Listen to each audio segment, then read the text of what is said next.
pretty subjective. It's almost never going to live up to the hype of anyone else's standards. It's like saying this is the funniest movie I've ever seen or the most romantic thing I've ever seen. You could easily say I didn't laugh one bit or that was cheesy as hell. Most things said about Hell House LLC have already been said. So let me go over the key parts of the movie and how I reacted to them. When I first watched the film, there were only the first 3 out at the time. And I watched all 3 on the same day. You what? That's right, the same day. I was terrified, bewildered, and oddly satisfied with the horrifying experience these movies had given me. However, we're only here to talk about the first one. As many say, it's the best one in the series. It starts off with various interviews of people being very vague and mysterious about a certain incident, which we come to learn is the Hell House incident, occurring in the Abaddon Hotel located in Abaddon, New York, a fictional small town made up for the movie, which killed 15 people, including all of the Hell House crew, besides 72. And police proceeded to rule this as a malfunction of sorts. Now, I can understand if they were on a roller coaster and it went off the rails or something, but this is a haunted house attraction we're talking about. Was it a gas leak? If that's the case, this whole hotel should be blown to smithereens. Now, of course, the public doesn't buy this because they may have been born at night, but they weren't born last night. One of the photographers being interviewed for the documentary snuck into the hotel to take some photos, and it showed a very different situation than what the cops explained. Photos of blood stains and hand marks on the wall, which definitely entails something happened here other than a malfunction. So obviously, they're a little confused. He also refused to go into the basement, which will be a running theme in this series. The tour goer footage we see in the beginning of the movie is normal by all means, at least at first. It's what you would usually see when people video themselves going through a haunted house. However, something is off. You can see one of the Hell House staff members running around, and then later a guy in a clown outfit running in the opposite direction of the tour goers. And once they get to the basement stairs, all hell breaks loose. They're instructed to turn around. Chaos ensues. People are crying, running, screaming, trampling, knocking things over. It's abysmal to say the least. But at the time, this footage is all we have to go on. Now, the Hell House crew consisted of 5 members. Their leader, Alex, the sarcastic pervert, Paul, the tech guy, Tony, the serious stoic one, Mac, and Sarah, Alex's girlfriend. We'll get back to her later. What was that?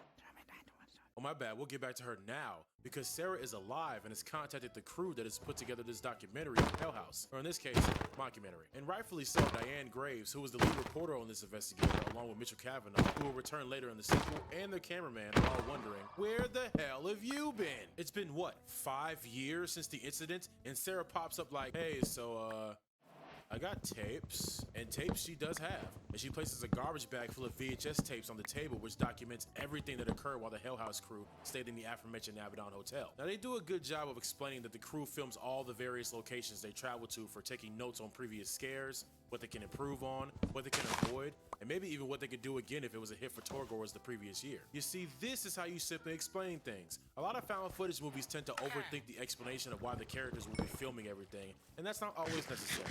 Moving on. Mitchell grabs the tapes to watch over them all while they're interviewing Sarah, which is kind of stupid, but I'll return to that later. Things are obviously wrong from the beginning. It all starts with Alex telling the crew that they have to stay in the hotel until opening day, which everyone is bewildered by because they've never had to sleep at a location of a haunt. And I feel them. I wouldn't want to stay in this old, dirty, moldy ass hotel either. I'm sure the asbestos in here is diabolical. However, they reluctantly agree and things go from bad to worse because the spirits in this house are terrorizing them. Oh yeah, I forgot to mention, this hotel, haunted as fuck. The ghosts, however, only really target 2 people, but one person gets it the worst. It's by far my boy Paul. Let me just say they are bullying Paul.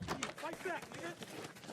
Fight back! And I'll prove that to you by going over all the incidents that include Paul in this movie. Let's start with the first one. Paul likes to document himself before going to sleep, a sort of video diary if you like, and somebody walks into his room. Now you can't see their face. In fact, the only thing you can see is the red light illuminating behind this shadowy figure. And Paul, startled at first, just assumes it's Sarah sleepwalking or something. The figure leaves in complete silence, mind you, and Paul's just like, well, that was weird. Anyway, sleep sweet, guys. Hold on. Wait a minute. Flag on the play. I don't like anyone coming in my room, especially where I can't see their face. Also, how can you proceed to go to sleep after this interaction? Also, if it wasn't obvious, this is not Sarah. And in fact, instead of confirming if this was Sarah or not, he just sneaks in on her and Alex having a conversation the next morning. Side note, Sarah a little thick, I ain't gonna lie. Yeah, that brother's starving. Why not bring up the sleepwalking? Or the fact that he thought it was her in his room last night. Instead, he keeps zooming in on her boobs when he needs to be zooming in on her ass. Out of pocket for that shit. Anyway, we get more people joining the crew, including Melissa and Joey, who are both in the basement during the opening night where the incident happened. Joey was one of the 2 I said that had made it out alive that was a part of the crew besides Sarah. However, he would not speak to anyone about what he saw or experienced in the hotel, and 9 days later, he would hang himself in his bedroom. Jesus Christ. Mind you, they dropped this piece of information 30 minutes into the movie. Poor Joey. Melissa also mentions to the crew about the hotel being haunted and rumors of the past owner, and Alex is weirdly defensive about the whole thing and wants them to drop the subject entirely. Sounds like someone is hiding something. The next incident with Paul is the second scariest moment in the movie, the clown mannequin scene. As Paul is looking for Tony, he finds one of their clown mannequins standing at the top of the basement stairs. Paul assumes it's Tony being weird and scary to play a prank on him, and he looks into the basement to see what Tony is staring at, only to find the mannequin staring back at him like this. Fuck no, baby. Now, if this is indeed Tony, then this neck turn makes sense. However, Paul proceeds to go back into the room he just left with Mac, and who is Mac talking to? Is mayonnaise an instrument? Correct, it's Tony, and Paul is baffled. He runs back to the stairs to find the mannequin gone and back downstairs with the other mannequins in its original position. And that's why the neck turn is so important, because when these mannequins are first introduced on screen, they specifically point out that the necks don't turn on them. Spooky ooky indeed. Let's also take a mental note that Paul's so-called friends suck, because he shows them the footage of this little fiasco and they don't believe him. In fact, they think he doctored the footage and is playing a prank on them, whereas Paul is clearly concerned and trying to convince them something is going on. But nope, they don't believe it. Third incident is the strobe light scene. Oh boy. This is where I personally shit my pants. Paul and Tony are testing the strobe lights with the haunted house. And the moment Paul asks Tony how many mannequins are supposed to be in this hallway, and Paul realizes there's an extra, the hairs on the back of your neck raise like you have some sort of supernatural spidey sense. Because what do you mean there's only supposed to be 3 and I'm looking at 4? Paul proceeds to bang on the door and get out as the fourth mysterious figure is getting closer, and he makes it out but proceeds to blow chunks all over the floor. Now once again, Paul's friends are shitty friends. They yell at him and ask him, what the hell is wrong with you? Like he did something wrong. I mean, he obviously saw something. You don't get this reaction if he didn't see anything. Now Paul's next incident sorta isn't really targeted at him. It includes Sarah, who is also being targeted by the spirits in this hotel, as Paul and Mac find her in the middle of the night facing the wall Blair Witch Project style, talking backwards. They try to get her attention, but she is fixated on this wall. She then breaks out of her trance and starts screaming hysterically. Oh yeah, the clown mannequin is also just walking around placing himself wherever he likes. Mind you, there's 2 other mannequins. This just happens to be the one that's terrifying the crew and likewise the audience. Now this is probably the moment that all of them think that maybe something supernatural is going on here. Who would have thought? Fortunately, our last incident with Paul before shit hits the fan includes this lovely individual. Fuck this.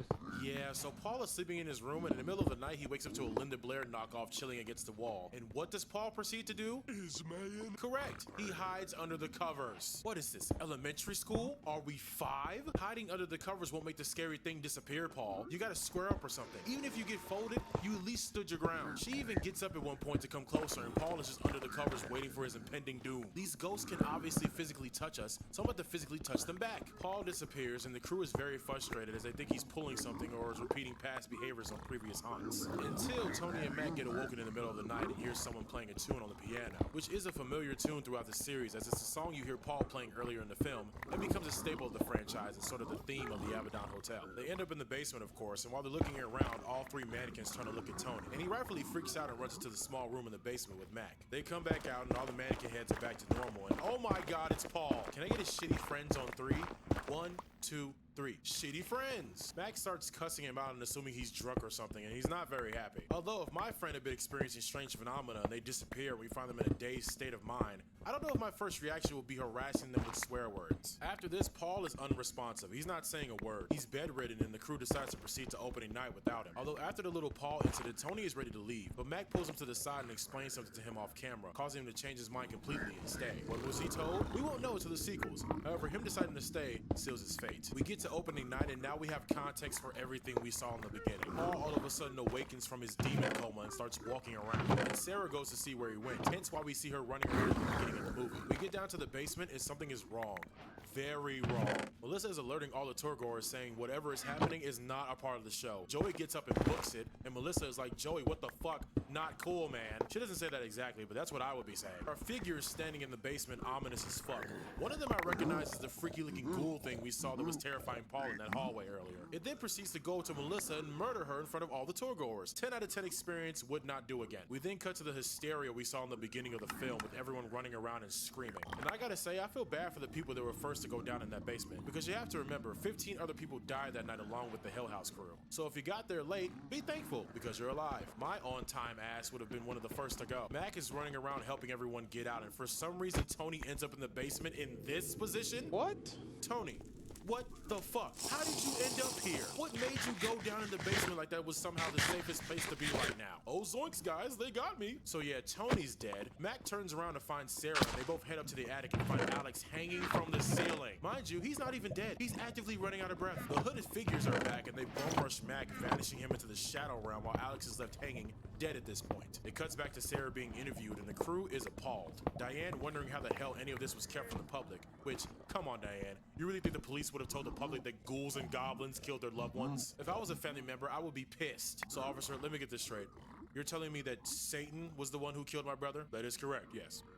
I'm suing the department in the city for emotional damage. In fact, later on in the conversation, Diane makes fun of the cameraman for being afraid of ghosts like she didn't just see this horror film we all just watched. Sarah calls for a break and tells the crew they can find her in the hotel room where she's staying in. But before leaving, she tells Diane that she should go see inside the Abaddon for herself. Diane explains to her that she doesn't have a permit, but Sarah just says, stop being a fucking wuss, just go in there. The cameraman, Jonathan Miller, didn't know his name until now, is like, Diane, this is a terrible idea. The place is boarded up, and how the hell are we gonna get in there? Mitchell is like, I'm with Diane, you guys should totally go check it out. Also, listening back, that does not sound like the guy who went to play Mitchell in the sequel, but I could be wrong. And it's extremely likely they hadn't casted him yet. Cameraman agrees, and him and Diane leave to go to the Abaddon, but not before checking in on Sarah. They talk to the front desk, but they tell Diane there is no Sarah Hobble staying in this hotel, which is weird, but cameraman's like, maybe she's under a different name to avoid attention. Whatever, let's go. It's important to note that Mitchell stays back to watch over the rest of the footage, and this is when he makes a chilling discovery. What actually happened after Sarah made her way downstairs after Alex is killed. She walks around aimlessly until she finds, oh my god, it's Paul. Sarah goes to hug him, happy to see a familiar face. However, Paul is long gone at this point. He picks up the camera and starts to beat Sarah to death with it. She falls to the ground, face battered, choking on her own blood, and he stands beside her body as she's dragged off to God knows where. And then he slits his own throat,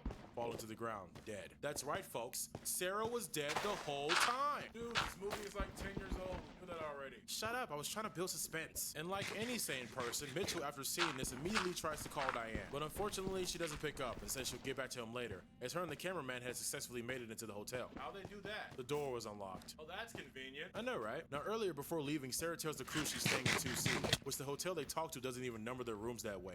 But you know who does? Is it the Abaddon? Yes, it's the Abaddon. Diane notices this along with the cameraman as they find room 2C and open it to find Sarah sitting on the bed facing away from them. However, when she turns around to face them, her face is bloody and mangled. They try to leave to escape, but the door is locked and the hooded figures are back. They rush Diane and Jonathan, and they're both killed off camera. The last thing we see is the sunlight shining through the boards on the window as the same piano tune we heard earlier is played in the distance. That, my friends, is the end of Hell House LLC.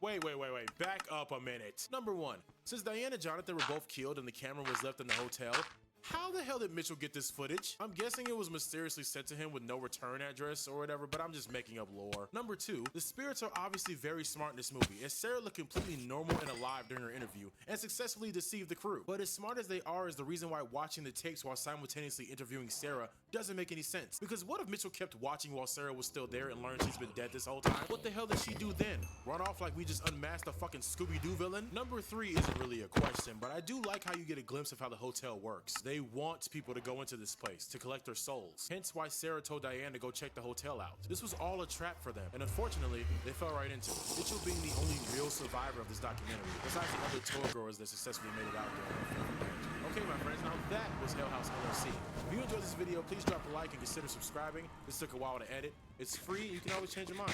My name is Greaves, and I will see you guys in the next one. Peace.